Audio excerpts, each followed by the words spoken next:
जय हिंद दोस्तों, स्वागत है आप सभी का हमारे यूट्यूब चैनल में। आज हम क्लास 12th केमिस्ट्री के कुछ ऐसे इंपॉर्टेंट क्वेश्चन देखने वाले हैं जो कि लगातार ये इसमें आपके पूछे जा रहे हैं प्रश्न।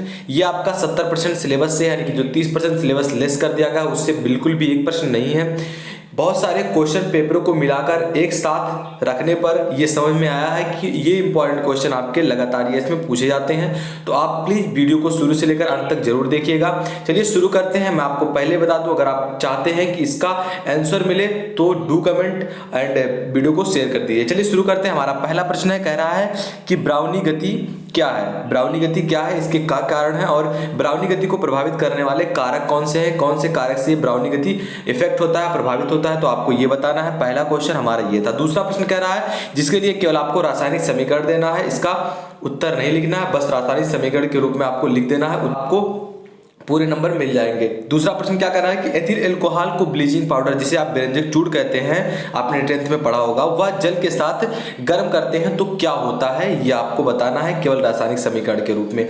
तीसरा प्रश्न हमारा कह रहा है कि निम्नलिखित यौगिकों से फिनाल कैसे प्राप्त करें। आपके पास यौगिक कौन से हैं, डाइओजोनियम और आपका सल्फोनिक अम्ल, दो आपके पास यौगिक है। इनमें से आपको दोनों यौगिकों में फिनॉल प्राप्त करना है, दोनों यौगिकों से। तो ये आप प्राप्त करेंगे। ये आपका दीर्घ उत्तरीय प्रश्न में ये प्रश्न आ सकता है। चौथा प्रश्न हमारा कह रहा है कि ग्लूकोज की संरचना की विवेचना विस्तार में कीजिए। कि ग्लूकोज कैसे बनता है, इसकी संरचना भी आपको बनाना है और विस्तार में इसको लिखना भी है। पांचवा प्रश्न कह रहा है कि प्रयोगशाला में ओजोन गैस बनाने का सचित्र वर्णन करें। कि प्रयोगशाला विधि से आप किस तरह से ओजोन प्राप्त करेंगे और ओजोन के लिए दो ऑक्सीकारक गुण भी लिखिए उसमें। ये आपका इंपॉर्टेंट क्वेश्चन, बहुत ही इंपॉर्टेंट क्वेश्चन है। आप प्री बोर्ड का पेपर उठाकर देखेंगे, ये प्रश्न आपका पूछा गया है, हर वर्ष पूछा जाता है ये प्रश्न, तो आपके लिए इंपॉर्टेंट है। छठवां प्रश्न क्या कह रहा है कि प्रोटीन क्या है, इसके मुख्य स्रोत एवं मानव शरीर के लिए इसकी क्या उपयोगिता है, ये आपको बताना है। ये सबसे लास्ट में जो प्रश्न होते हैं, थोड़ा बायोलॉजिकल प्रश्न होते हैं ये, तो ये आपके हर साल उठाए जाते हैं, तो आप इसको तैयार कर लीजिए। प्रोटीन क्या है, इसके मुख्य स्रोत क्या है और मानव शरीर में इसकी क्या उपयोगिता है, इसकी क्या विशेषता है, यह आपको लिखना है। और सातवां प्रश्न आपका 2 नंबर में 5 नंबर में क्या होता है, जब एल्डिहाइड निम्नलिखित के साथ अभिक्रिया करता है तो क्या बनता है। आपके पास कौन कौन सी चीजें हैं, टालेन अपक्रिया है और HCN है आपका, NaHSO4 है और RMGX है, इनके साथ अपक्रिया करता है एल्डिहाइड, तो क्या बनता है ये आपको बताना है। नेक्स्ट क्वेश्चन हमारा है कि IPSC नाम लिखो। ये हर साल पूछा जाता है, आपको पता ही होगा।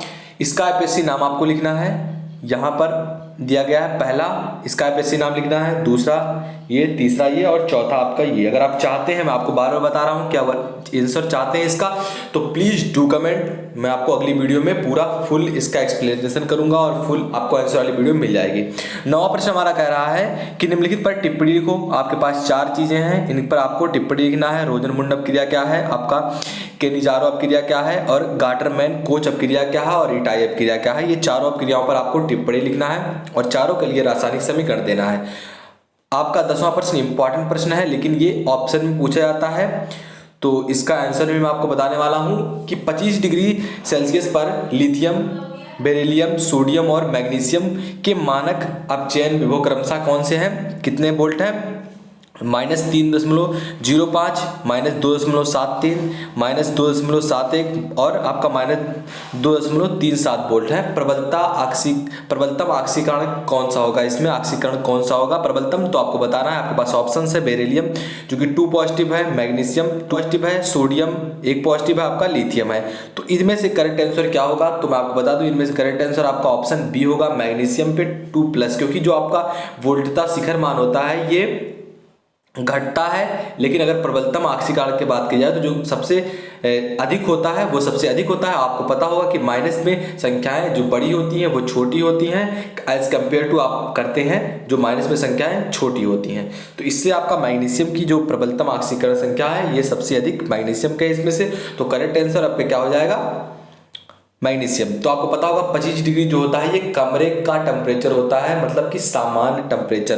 तो यहाँ से ये प्रश्न आपका उठा सकता है कि जो सामान्य कमरे का टेम्परेचर होता है ये कितने डिग्री होता है, तो आप लिख देंगे 25 डिग्री सेल्सियस, तो आपका आंसर सही हो जाएगा। ये थे हमारे प्रश्न जो कि 10 प्रश्न थे, लेकिन 10 में से आपके कम से कम 20 क्वेश्चन मैंने आप बनाकर दिखाया, जहाँ यहाँ रोजरमुंड अपक्रिया है, कैनिज़ार अपक्रिया है, कार्टरमैन अपक्रिया, हाइटाई अपक्रिया, तो एक प्रश्न में 4 प्रश्न बन गए। तो बहुत सारे प्रश्न इस तरह से भी पूछे जाते हैं आपके।